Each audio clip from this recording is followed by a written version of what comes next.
ازيكم عاملين ايه؟ رب تكونوا كلكم بخير. انا شيماء شاهين ودي قناتي. لو انتي اول مره تشوفيني متنسيش تعملي لايك للفيديو، اشتراك للقناه، وتفعلي زر الجرس عشان يوصلك مني كل الوصفات الجديده.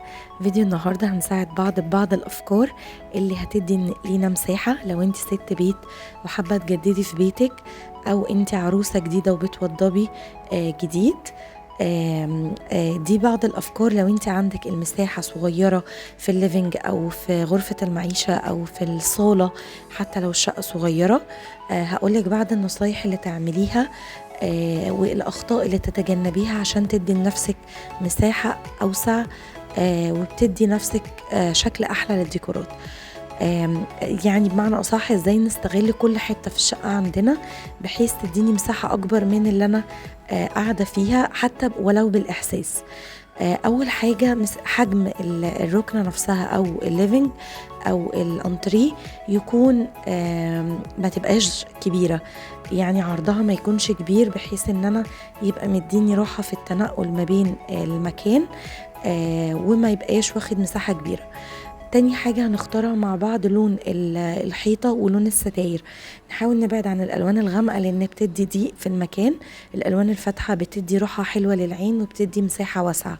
على قد ما نقدر نحاول نختار ألوان حيادية زي الأوف وايت، الكافيه الفاتح، الأبيض إن أمكن. يعني كل الألوان دي حلوة جدا. وفي الستاير نفس الموضوع، نخلينا في الألوان البيزك اللي هي زي ما قلت لكم برضو في الحيطان. الأوف وايت والحاجات دي كلها بتدي وسع وراحة للعين. تاني حاجة الديكورات، هنحاول على قد ما نقدر ما نختارش الطابلوهات الكبيرة لأنها بتدي ضيق برضو، وبتدي مساحة، بتشغل مساحة كبيرة فبتدينا إحساس بالضيق في المكان. الأفضل إن احنا نستبدلها بالزروع، بالأشجار، بالورد. ده بيدي راحة نفسية حلوة قوي للعين وبيدي وسع للمكان برضو. ولو مش حابة تحطي زرع، حطي طابلوهات بس تكون حجمها صغير عشان ما يدينيش إحساس بالضيق. ترابيزة التلفزيون افضل حاجة ليها انها لو موجودة تكون متعلقة على الحيطة بالشكل اللي انتوا شايفينه ده، ما تكونش واخدة حيز كبير تحت التلفزيون. ولو امكن ان احنا نستبدلها برف صغير يدوب نحط عليه ريسيفر او شوية ديكور حوالين التلفزيون، ده يبقى احسن. ده بيدينا شكل اوسع للمكان وما بياخدش حيز كبير في الأوضة. وزي ما قلت لكم، كل ما الحاجة تكون سيمبل وصغيرة وشكلها بسيط بتدي وسع، وفي نفس الوقت بيبقى شكلها رقيق ومريح للعين. الحاجة اللي بعد كده ان احنا نستغل كل مكان في الغرفة اللي احنا فيها نستخدمها للتخزين. زي ما انتم شايفين الادراج اللي انتم شايفينها في الوحدة بتاعة الكنبة دي حلوة قوي، تقدري تحطي فيها ادوية، تقدري تحطي فيها كتب، تقدري تحطي فيها حاجات كتير. كوشنز مثلا تكون زيادة عندك تقدري تحطيها في الادراج دي، حلوة جدا وتقدري تستغليها لو انت عندك مساحة الشقة صغيرة. وزي ما انتم شايفين في نفس الصورة، الخضرة والزرع بيدوا راحة رهيبة للعين.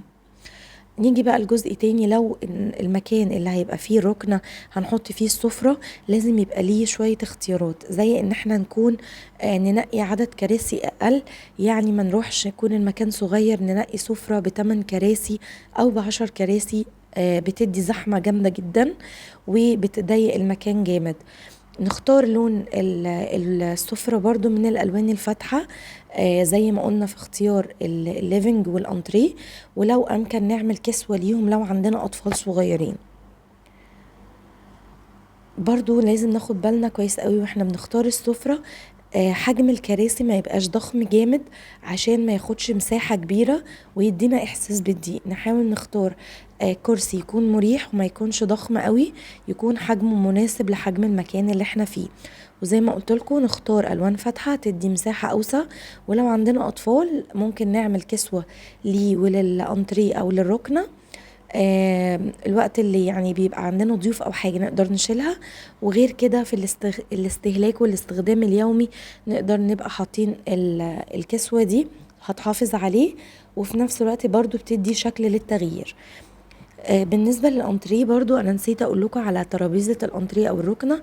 من أحسن حاجة إنك تختاريها حجمها صغير وتبقى سهلة إن أنا أشيلها في أي وقت، أحركها من أي مكان للتاني، لأنها لو حجمها كبير بتبقى موجودة في نص المكان وما بتقدريش تحركيها في أي وقت.